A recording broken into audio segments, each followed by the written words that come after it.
Halo, assalamualaikum warahmatullahi wabarakatuh. Selamat malam. Salam sejahtera untuk kita semua. Om Swastiastu, Namo Buddhaya, salam kebajikan.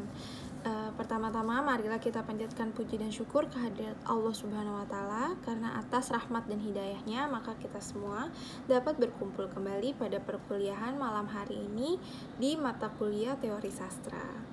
Hari ini, perkenalkan, saya Tita Benita Syaban. Saya akan menjadi moderator dari kelompok 5, di mana kelompok 5 hari ini akan membacakan hasil presentasi kami tentang macam-macam teori sastra. Sebelumnya, terima kasih kepada Ibu Ilana Villa selaku dosen pengampu mata kuliah teori sastra, karena atas kesempatannya maka kami dapat mengembangkan pengetahuan kami tentang macam-macam teori sastra. Jadi, sebelumnya juga saya mohon maaf jika selama presentasi nanti kami masih banyak kekurangan, masih banyak teori-teori yang mungkin keliru kami tafsirkan karena kami masih dalam proses belajar. Besar harapan kami jika kedepannya kami diberikan kritik dan saran agar kedepannya kami dapat lebih baik lagi. Baik. Pada malam hari ini kelompok 5 anggotanya ada Afifa Nur Safitri, ada Junita Putri Sirait, ada Ratna Widianti, saya Tita Benita Syaban, ada Ibu Trisnawati, serta Vera Selviana. Selanjutnya akan masuk ke dalam pembacaan materi. Slide pertama, ini tentang latar belakang. Kenapa sih kita mesti belajar macam-macam teori sastra gitu? Jadi teori sastra tuh ternyata belum menemukan satu titik mutlak apa itu teori sastra, tapi masih berdasarkan pendapat-pendapat para ahli. Nah, di sini yang kita ambil dari pendapat ahli Renewell dan Warren, sastra adalah suatu kegiatan kreatif, sebuah karya seni. Jadi melalui karya sastra, seorang pengarang dapat menuangkan pikirannya dan hasil imajinasinya berupa tulisan maupun lisan. Karya sastra yang dihasilkan oleh pengarang pun mengandung nilai-nilai dan norma-norma yang dapat dijadikan contoh dalam kehidupan sehari-hari. Seperti kita tahu, karya sastra pun mengambil dari contoh kehidupan sehari-hari. Apa yang terjadi dalam kehidupan sehari-hari. Ini sejalan dengan teori sastra yang berkembang pada zaman tersebut. Misalnya pada zaman dulu ada Siti Nurbaya gitu. Jadi karena di zaman itu kental dengan perjodohan, kental dengan kawin paksa. Akhirnya sastra yang dihasilkan itu pasti identik dengan kawin paksa, karena pada era itu banyak sekali pernikahan paksa, perkawinan paksa. Makanya ada sastra Siti Nurbaya yang menikah dengan Datuk Maringgi gitu-gitu. Terus atau Malin Kundang yang berlayar, karena saat itu pekerjaan kurang lebih hanya berlayar dari satu negara ke negara lain, pulang dari negaranya ketemu dengan cinta sejati di beda pulau, terus dia pulang ke rumah ibunya, dia lupa, akhirnya dikutuk jadi batu. Itu kan pekerjaan berlayarnya karena pada saat itu pekerjaan yang sering dan ada itu berlayar. Seperti itu. Nah, terus seorang pengarang menggunakan karya sastra untuk menyampaikan pandangannya tentang kehidupan yang ada sekitarnya. Jadi pandangannya yang dituangkan sama dia, apa yang mau diceritakan. Akhirnya si karya sastra itu menjadi tolak ukur kita bagaimana perkembangan kehidupan pada masa saat itu, pada masa si karya sastra diterbitkan. Sastra merupakan hasil dari proses pengolahan jiwa pengarangnya. Nah, ini jiwa pengarangnya, sudut pandang pengarangnya, apa yang pengarangnya rasakan ditumpahkan dalam karya sastra, baik seni, tulisan, ataupun patung gitu ya. Nah, dihasilkan melalui proses perenungan yang panjang mengenai hakikat hidup dan kehidupan. Sastra ditulis dengan penuh penghayatan dan sentuhan jiwa yang dikemas dalam imajinasi yang dalam tentang kehidupan. Sebuah karya sastra tidak bisa terlepas dari teori sastra. Renewell dan Warren mengungkapkan teori sastra adalah studi prinsip, kategori, dan kriteria yang dapat diacu dan dijadikan titik tolak dalam telaah di bidang sastra. Artinya, mengkaji suatu karya sastra harus berdasarkan hasil penelitian langsung terhadap suatu karya sastra. Berbagai pendekatan teori dapat digunakan untuk mengkaji suatu karya sastra. Nah, keempat pendekatan sastra ini melahirkan sekian banyak teori. Dengan kata lain, teori-teori sastra yang ada berinduk pada keempat pendekatan sastra. Jadi teori sastra ini banyak, tapi induknya dari keempat pendekatan karya sastra.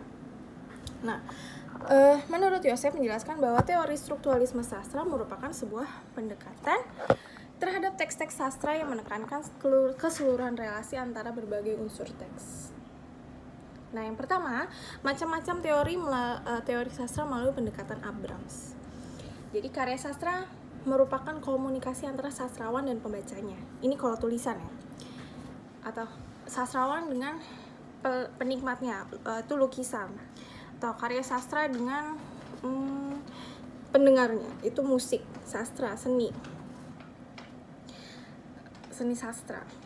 Bentuk komunikasi itu berupa karya sastra. Apa yang ingin diungkapkan sastrawan terhadap para pembacanya. Bentuk komunikasi ternyata melahirkan berbagai kejadian dalam teori sastra. Setiap kajian itu ada yang menitik beratkan kejadiannya pada diri sastrawan, ada juga yang menitik beratkan kajiannya pada kesusastraan antara karya sastra dan alam semesta. Menurut Abrams, di dalam komunikasi antara sastrawan dan pembacanya, ia mengemukakan situasi sastra secara menyeluruh, terdiri atas 4 hal. Ada karya sastra, sastrawan, semesta, dan pembaca. Dari keempat hal itu, karya sastra, sastrawan, semesta, dan pembaca, terdapat 4 pendekatan dalam kajian sastra lagi. Dan pendekatan kajian sastra yang menitik beratkan pada pembaca disebut pendekatan pragmatik. Dari keempat pendekatan kajian tersebut dapat diurut keberadaan aliran-aliran kajian yang ada. Pendekatan kajian ekspresif misalnya tampak menonjol pada kajian tentang psikologi pengarang dan sosiologi pengarang. Pendekatan kajian objektif tampak menonjol pada kajian formalisme dan strukturalisme. Nah, kalau misalnya di buku Ibu Ila Teori Sastra ini, di sini kita bisa buka halaman 31.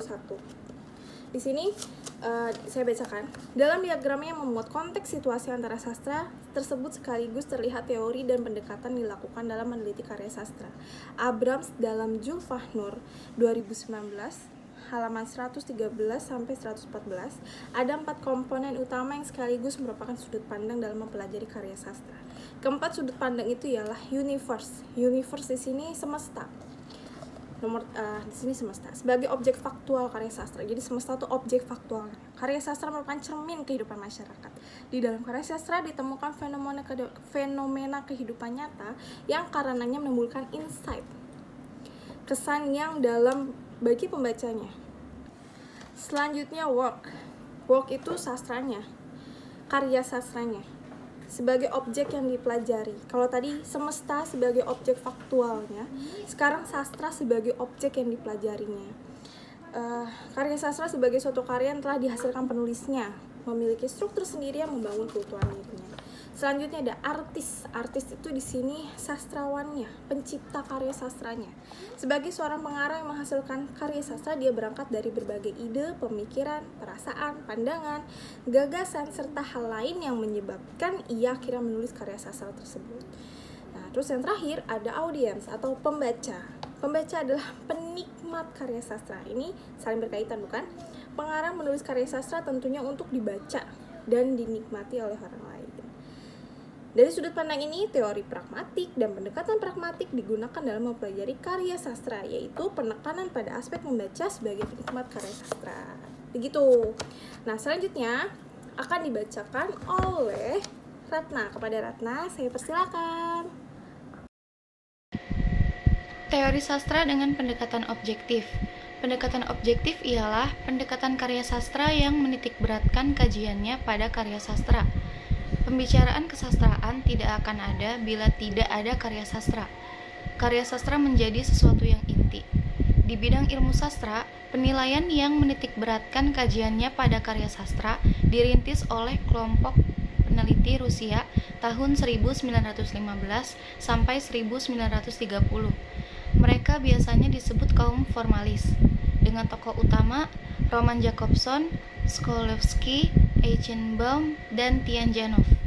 Pada awalnya, para formalis pertama-tama ingin membebaskan ilmu sastra dari kungkungan ilmu-ilmu lain, misalnya psikologi, sejarah, atau kebudayaan. Karena tidak puas dengan cara kerja kritik, spiritualitas, poetika romantik, kaum formalis Rusia mengusahakan pendekatan teori sastra dengan tujuan untuk menggali apa yang secara khusus bersifat kesusastraan dalam berbagi teks. Studi-studi formalis menjadi mantap sebelum revolusi 1917. Kaum formalis berpendapat bahwa kesusastraan sebagai satu pemakaian bahasa yang khas mencapai perwujudannya lewat deviasi dan distori bahasa praktis. Dalam pandangan struktural yang sebenarnya, tidak mungkin ada pembedaan bentuk dan isi. Bentuk diberi makna dalam kaitannya dengan isi. Isi diberi pencerahan oleh gejala bentuk yang terpadu dengannya. Banyak kritik yang ditujukan kepada strukturalisme. Menurut Theo, kelemahan kajian struktural berpangkal pada 4 hal. Pertama, kajian struktural belum merupakan teori sastra. Kedua, karya sastra tidak dapat diteliti secara terasing, tetapi harus dipahami dalam rangka sistem sastra dengan latar belakang sejarah. Ketiga, adanya struktur yang objektif pada karya sastra makin diasingkan. Keempat, analisis yang menekankan otonomi karya sastra juga menghilangkan konteks dan fungsinya, sehingga karya itu dimenaragadingkan dan kehilangan hubungan sosialnya. Dalam perkembangannya, muncul jenis strukturalisme yang lain, seperti yang ditunjukkan oleh aliran strukturalisme genetik. Kajian strukturalisme genetik merupakan kajian terhadap karya sastra yang digabungkan dan dilengkapi dengan kajian terhadap dari pengarang. Strukturalisme genetik dikembangkan oleh sosiolog Prancis, Lucien Goldman. Menurut Goldman, studi karya sastra harus dimulai dengan analisis struktur. Ia membatasi penyelidikannya pada novel yang mempunyai wira bermasalah dan merupakan karya yang kuat, yang mempunyai kesatuan di samping keragaman. Teori sastra dengan pendekatan pragmatis. Dengan mempertimbangkan indikator karya sastra dan membaca, maka masalah-masalah yang dapat dipisahkan melalui pendekatan pragmatis di antara berbagai tanggapan masyarakat atau penerima pembaca tertentu terhadap sebuah karya sastra, baik di dalam kerangka sinkronis maupun diakronis. Estetika resepsi yang termasuk ke dalam wilayah pendekatan pragmatik membuat konsep-konsep dasar seperti yang dikemukakan Taus dan Isar. Kata kunci dari konsep yang diperkenalkan Taus adalah reseption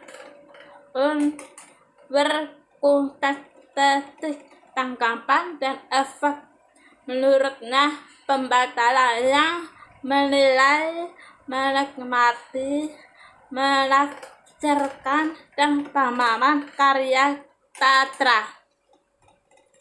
Pembaca dalam kondisi demikianlah yang mampu menentukan nasib dan peranannya dari segi secara sastra dan estetika. Resepsi sebuah karya dengan pemahaman dan penilaiannya tidak dapat diteliti lepas dari rangka setaranya, seperti yang terwujud dalam horizon pembaca masing-masing. Pengalaman pembaca yang dimaksud mengindikasikan bahwa karya sastra menawarkan efek yang bermacam-macam kepada pembaca yang bermacam-macam pula dari sisi pengalaman pada setiap periode atau zaman pembacanya. Pembacanya yang beragam dalam periode waktu yang berbeda akan menunjukkan efek yang berbeda. Pengalaman pembaca akan membutuhkan orkestrasi yang padu antara tanggapan baru pembacanya dengan teks yang membawanya andil dalam aktivitas pembacanya. Dalam hal ini, kesetarahan sastra tidak bergantung pada organisasi fakta-fakta literer, tetapi dibangunnya oleh pengalaman keterampilan yang dimiliki pembaca atau pengalaman sebelumnya. Horizon harapan muncul pada setiap aktivitas pembacaan pembaca untuk masing-masing karya di dalam momen historis melalui bentuk dan pemahaman atas genre dari bentuk dan tema karya yang telah dikenal dan dari oposisi antara puisi dan bahasa praktis. Konsep dasar pendekatan ini adalah karya sastra merupakan sebuah struktur yang terdiri dari bermacam-macam pengalaman pembaca akan membutuhkan orkestrasi yang padu antara tangkapan baru pembacaan dengan teks yang membawanya andil dalam aktivitas pembacaannya. Dalam hal ini, kesetaraan sastra tidak bergantung pada organisasi fakta-fakta literer, tetapi dibangun oleh pengalaman kesastraan yang dimiliki pembaca atas pengalaman sebelumnya. Horizon harapan muncul pada setiap aktivitas pembaca untuk masing-masing karya di dalam momen historis melalui bentuk dan pemahaman atas genre dari bentuk dan tema karya telah dikenal dan dari oposisi antara puisi dan bahasa praktis. Konsep dasar pendekatan ini adalah yang karya sastra merupakan sebuah struktur yang terdiri bermacam-macam unsur pembentuk struktur. Setiap unsur tidak mempunyai makna dengan sendirinya, melainkan makna ditentukan oleh hubungan dengan unsur-unsur lain yang terlibat dalam sebuah situasi. Secara metodologis, pendekatan ini bertujuan melihat karya sastra sebagai sebuah sistem dan nilai yang diberikan kepada sistem itu amat bergantung kepada nilai komponen-komponen yang ikut terlibat di dalamnya. Analisis yang digunakan terhadap data misalnya penelusuran lapis Norman mulai dari lapis bunyi sampai ke lapis metafisik. Adapun terhadap prosa sesuai dengan sifat fiksi yang merupakan struktur cerita, analisis diarahkan pada struktur ceritanya. Baik, saya Junita Putri Andi Sirait akan melanjutkan materi yang disampaikan oleh Kak Vera, yaitu teori macam sastra dengan pendekatan mimesis. Pendekatan mimetik adalah pendekatan yang dicetuskan oleh ilmuwan sastra M.H. Abrams dalam bukunya The Mirror and the Lamp, yaitu Romantic Theory and the Critical Traditional. Abrams menjelaskan bahwa pendekatan mimetik merupakan pendekatan yang menitikberatkan pada kesemestaan, masyarakat, dan lingkungan. Karya sastra dilihat sebagai produk kebudayaan manusia. Akar sejarah pendekatan mimetik terkandung dalam pandangan ahli pikir Plato. Menurut Plato, dasar pertimbangannya adalah dunia pengalaman di mana karya sastra tidak bisa mewakili kenyataan yang sesungguhnya, melainkan hanya sebagai peniruan. Di sisi lain, Aristoteles menentang konsep Plato. Menurut Aristoteles, karya seni tidak semata-mata meniru, tetapi menampilkan segala sesuatu yang terjadi. Bahkan seniman menciptakan dunianya sendiri. Namun, Aristoteles juga mengambil teori mimesis Plato, yaitu menggambarkan kenyataan. Tetapi dia berpendapat bahwa mimesis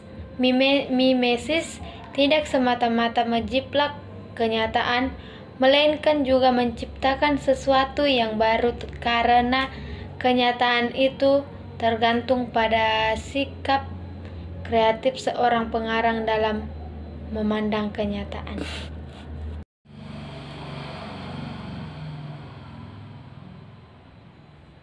Dilihat dari sudut pandang penciptaan atau kepengarangan, dapat dikatakan bahwa karya sastra tidak dapat dilepaskan dari sang pengarangnya. Dia tentu terlebih dahulu melakukan observasi dan lalu melakukan kontemplasi atas peristiwa-peristiwa yang terjadi di masyarakatnya. Melalui proses observasi dan kontemplasi, dia melakukan imajinasi dalam rangka untuk menciptakan karya sastra. Singkat kata, melalui proses-proses itu maka terwujudlah suatu karya sastra. Karena karya sastra banyak terkait dengan persoalan-persoalan kemanusiaan, maka untuk dapat memahaminya kita perlu mengkaitkannya dengan bidang-bidang atau disiplin-disiplin sosial atau juga disebut humaniora lainnya. Pemahaman dengan cara yang demikian mengacu kepada pemahaman karya sastra secara interdisipliner. Ada beberapa kritik yang ditujukan kepada pendekatan ini. Antara lain, kritik yang menyatakan bahwa pendekatan ini terlalu memperhatikan aspek non-sastra. Jika hal ini terjadi, penelitian menggunakan pendekatan ini harus bisa memadukan analisisnya, yaitu analisis terhadap sastra dan analisis di luar sastra. Teori sastra dengan pendekatan ekspresif. Abram menuliskan dalam bukunya yang berjudul The Mirror and the Lamp, Romantic Theory and the Critical Traditional menjelaskan bahwa pendekatan ekspresif merupakan pendekatan yang menitikberatkan perhatian pada pengarang karya sastra. Pendekatan ekspresif tidak semata-mata memberikan perhatian terhadap bagaimana karya sastra diciptakan seperti proses kreatif dalam studi biografis, tetapi bentuk-bentuk apa yang terjadi dalam karya sastra yang dihasilkan. Apabila wilayah studi biografis terbatas hanya pada diri pengarang sebagai individu dengan kualitas pikiran dan perasaan, maka wilayah studi pendekatan ekspresif adalah pikiran dan perasaan pengarang dan hasil ciptaannya. Secara historis, pendekatan ekspresif dominan pada abad ke-19 pada zaman romantik. Di Belanda dikenal melalui angkatan tahun 1880-an, di Indonesia melalui angkatan 1930-an, yakni angkatan pujangga baru yang dipelopori J. Eta Tengkeng, Amir Hamah, dan Sanusi Pane dengan didominasi puisi lirik. Menurut Tiu, pada tahun 1984, tradisi ini terus berlanjut hingga Sutarji Calom Bahri tidak terbatas pada cipta sastra tetapi juga pada kritik sastra. Pendekatan ekspresif adalah pendekatan dalam kajian sastra penulis. Pada abad ke-18, pada masa romantik, perhatian terhadap sastrawan sebagai pencipta karya sastra menjadi dominan. Karya sastra adalah anak kehidupan kreatif seorang penulis dan mengungkapkan pribadi pengarang. Karya sastra tidak akan hadir bila tidak ada yang menciptakannya, sehingga pencipta karya sastra sangat penting kedudukannya. Theo pada tahun 1984 mengatakan bahwa karya sastra tidak bisa dikaji dengan mengabaikan kajian terhadap latar belakang sejarah dan sistem sastra, yaitu semesta, pembaca, dan penulis. Informasi tentang penulis memiliki memiliki peranan penting dalam kegiatan kajian dan apresiasi sastra. Ini dikarenakan karena sastra pada hakikatnya adalah tuangan pengalaman penulis. Dalam pendekatan ini, penilaian terhadap karya seni ditekankan pada keaslian dan kebaruan. Pendekatan ekspresif juga merupakan pendekatan yang mendasarkan pada pencipta atau pengarang karya sastra. Telaah dengan pendekatan ekspresif ini menitik beratkan misalnya pada the novelist, his imagination, insight, and spontaneity. Lebih lanjut, Abrams menjelaskan, this is based on the made external, resulting from a creative process operating under the impulse of feeling and. Secara etimologis, kata struktur berasal dari bahasa Latin, yaitu struktur, dan dalam bahasa Inggris yaitu structuralis, yang artinya bentuk atau bangunan. Asal-usul structuralis dapat dilacak dengan Poetics Aristoteles dalam kaitan dengan tragedi, lebih khusus lagi dalam pembicaraannya mengenai plot, yang mana plot memiliki ciri-ciri kesatuan, keseluruhan, kebulatan, dan keterjalinan. Dengan kata lain, strukturalisme adalah teori yang menyatakan bahwa berbagai gejala budaya dan alamiah sebagai bangun teoritis yang terdiri atas unsur-unsur yang berhubungan satu sama lain, realis, sintakmatis, dan paradigmatis. Strukturalisme juga beranggapan bahwa seluruh organisasi manusia ditentukan secara luas oleh struktur sosial atau psikologi yang mempunyai logika independen yang menarik berkaitan dengan maksud, keinginan, maupun tujuan manusia. Menurut Joseph menjelaskan bahwa teori strukturalisme sastra merupakan sebuah teori pendekatan terhadap teks-teks sastra yang menekankan keseluruhan relasi antara berbagai unsur teks. Adapun hal yang akan dibahas dalam makalah ini antara lain sejarah teori strukturalisme, jenis teori strukturalisme, konsep teori strukturalisme. Teori strukturalisme memiliki latar belakang sejarah evolusi yang cukup panjang dan berkembang secara dinamis. Strukturalisme menentang teori mimetik, teori ekspresif, dan menentang teorinya yang dianggap sastra sebagai media komunikasi antara pengarang dan pembacanya. Misalnya, strukturalisme Perancis yang terutama diwakili oleh Roland Barthes dan Julia Kristeva mengembangkan seni penafsiran struktural berdasarkan kode-kode bahasa teks sastra. Melalui kode bahasa itu diungkap kode-kode retorika, psikonatis, sosiokultural. Mereka menekankan bahwa sebuah karya sastra harus dipandang secara otonom. Puisi khususnya sastra umumnya harus diteliti secara objektif. Aspek-aspek ekstristik seperti ideologi, moral, sosiokultural, psikologi, dan agama tidaklah indah pada dirinya sendiri, melainkan karena dituangkan dalam cara tertentu melalui sarana bahasa puitik.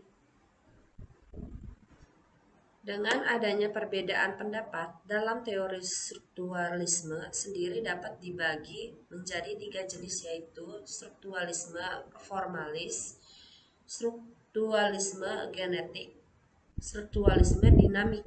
Yang pada dasarnya secara global, strukturalisme menganut paham yang dikembangkan oleh Ferdinand de Saussure yang memunculkan konsep bentuk dan makna. Strukturalisme genetik adalah konsep yang pertama kali dirumuskan oleh Lucien Goldman yang menjelaskan aspek dalam penelitian sastra yang berangkat dari 3 sifat dasar yang memiliki manusia, yang terdiri dari kecenderungan atas signifikasi, konsistensi, transendensi, Konsep ini berangkat dari fakta kemanusiaan yang terdiri dari subjek individual dan subjek kolektif.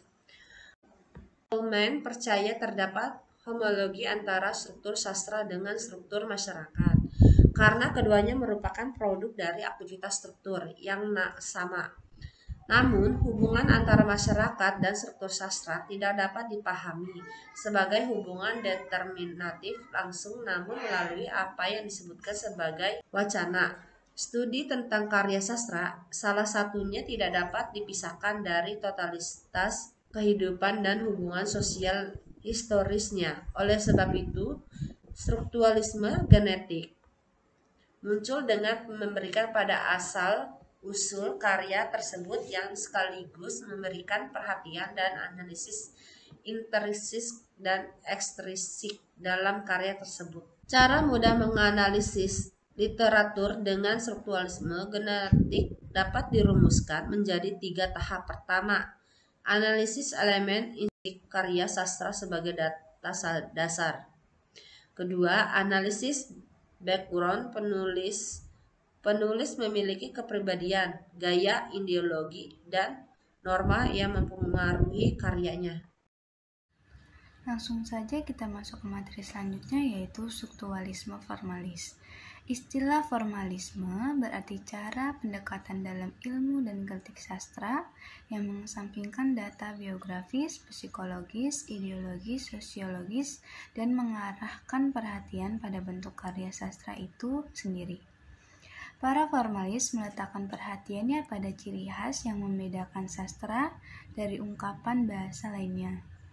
Istilah formalisme acap kali digunakan pula untuk menyebut model pendekatan ini karena mereka memandang karya sastra sebagai suatu keseluruhan struktur yang utuh dan otonom berdasarkan paradigma struktur kebebasannya. Tokoh kaum formalis Rusia tahun 1915 sampai 1930 dengan tokoh-tokohnya seperti Roman Jakobson, Rene Welex, Kilovsky, Eisenhower, dan Tijanov. Rene Welex dan Roman Jakobson berimigrasi ke Amerika Serikat. Sumbangan penting kaum formalis bagi ilmu sastra adalah secara prinsip mereka mengarahkan perhatian kita kepada unsur-unsur kesastraan dan fungsi puitik. Sampai sekarang masih banyak dipergunakan istilah teori sastra dan analisis sastra yang berasal dari kaum formalis. Karya sastra merupakan suatu yang otonom atau berdiri sendiri. Karya sastra merupakan sebuah struktur yang terdiri dari unsur-unsur pembangun. Makna sebuah karya sastra hanya dapat diungkapkan atas jalinan atau keterpaduan antar unsur. Langsung saja kita masuk ke materi, yaitu macam-macam teori sastra berdasarkan formalisme. Formalisme merupakan teori sastra yang percaya bahwa yang membentuk sastra adalah objek formalnya, yaitu bahasa. Oleh karena itu, bahasa mendapat porsi yang relatif besar dalam pandangan formalisme. Hal tersebut dinyatakan oleh Emzir dan Rohman yang menyatakan bahwa pendekatan formalis adalah salah satu pendekatan yang digunakan untuk mengkaji karya sastra yang berorientasi dalam bentuk karya sastra. Fokusnya ialah pada aspek formal. Pendapat tersebut dipertegas oleh Edraswara yang menulis bahwa kebebasan seorang penulis memainkan bahasa akan menjadi sorotan utama analisis formalis. Masih senada dengan pendapat selanjutnya, Faruk menyatakan formalis akhirnya sampai pada kesimpulan bahwa kekhasan karya sastra terletak pada bentuknya, pada bahasanya, bukan pada isinya. Teori ini beranggapan bahwa bahasa di dalam sastra berbeda dengan bahasa sehari-hari. Dalam rangka membedakan diri dengan bahasa sehari-hari, terjadilah proses deotomatisasi dan defamiliarisasi. Defamiliarisasi adalah konteks sifat sastra yang aneh atau asing. Keanehan tersebut sebagai hasil sulapan pengarang dari bahasa-bahasa netral. Teks sastra boleh saja sulit dikenali karena menggunakan bahasa spesifik sehingga ia kehilangan otomalisasi untuk dipahami oleh pembaca.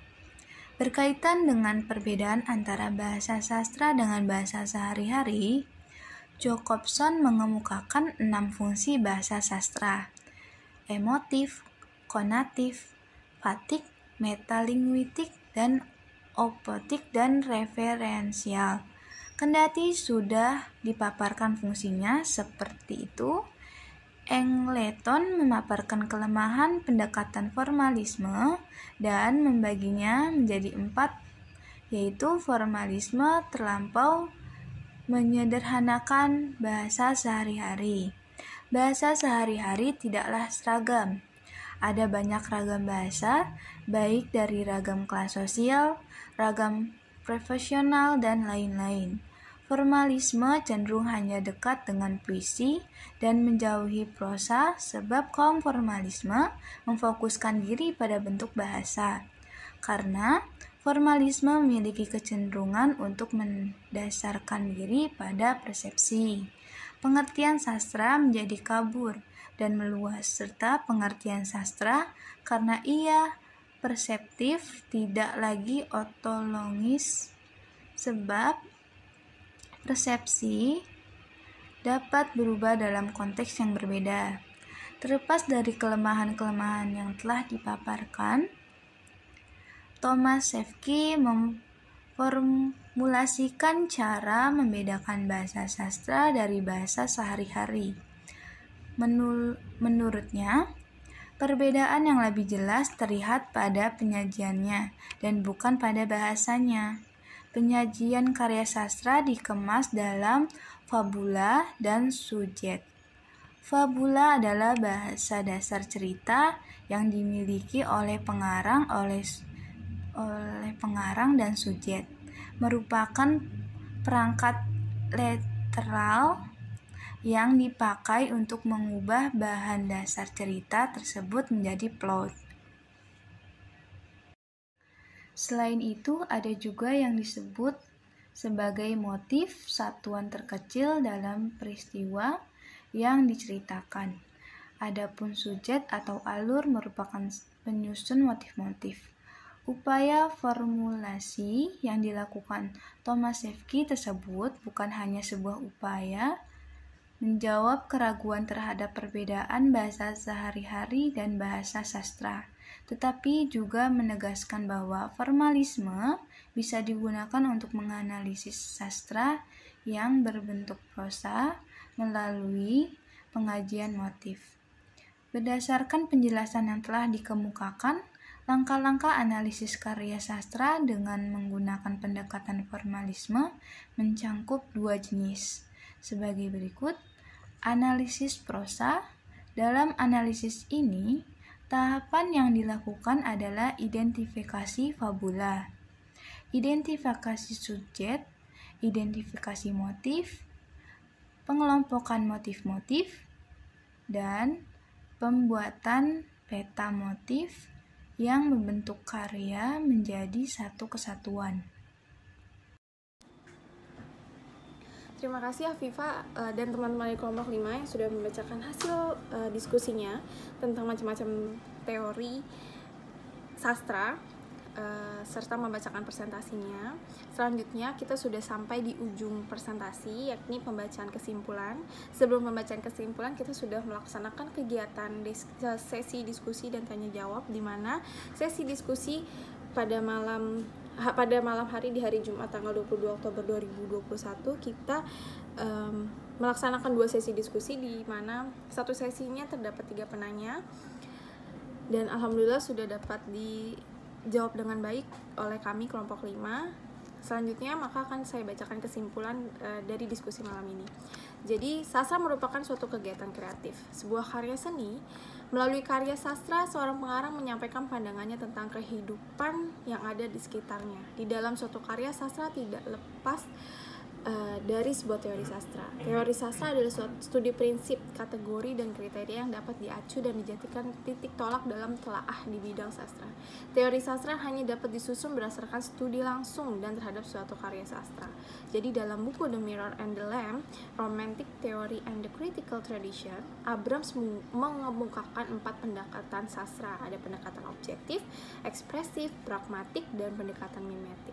Jadi pada umumnya penekanan perhatian sastra pada studi teks dapat digolongkan ke dalam konsep strukturalisme, sekalipun konsep ini sangat beragam jangkauan kedalaman dan model analisisnya. Strukturalisme bagaimanapun merupakan bidang teori sastra yang sudah menjadi urutan utama kebudayaan intelektual ilmu sastra. Bahwa teori strukturalisme sastra merupakan sebuah teori pendekatan terhadap teks-teks sastra yang menekankan keseluruhan relasi antara berbagai unsur teks. Perbedaan pendapat dalam teori strukturalisme sendiri dapat dibagi menjadi 3 jenis: strukturalisme formalis, genetik, dan dinamik. Di sini pada dasarnya dinamik itu sejalan dengan genetik. Makanya dalam presentasi makalah kami serta dalam RPP, dinamik tidak dibahas lebih lanjut. Lalu karya sastra yang dibangun atas dasar bahasa memiliki ciri bentuk form dan isi konten atau makna sign atau tanda yang otonom. Artinya pemahaman karya sastra dapat diteliti dari teks sastra itu sendiri. Hanya saja pemahaman harus mampu mengaitkan kebertautan antara sastra pembangun karya sastra. Kebertautan unsur itu akan membentuk sebuah makna utuh. Berarti prinsip menyeluruh sangat dipegang oleh kaum strukturalisme. Begitu kurang lebih hasil diskusi presentasi kelompok 5 pada malam hari ini tentang macam-macam teori sastra. Saya mewakili teman-teman kelompok 5, mohon maaf jika selama presentasi tadi mungkin banyak kesalahan, banyak kekeliruan, banyak salah ketik atau salah pengucapan. Terima kasih atas perhatian teman-teman, terima kasih atas kesempatan yang diberikan Ibu Ila kepada kami. Semoga presentasi kami malam ini dapat diterima. Kurang lebihnya mohon maaf. Kami kelompok 5 pamit undur diri. Wassalamualaikum warahmatullahi wabarakatuh. Selamat malam.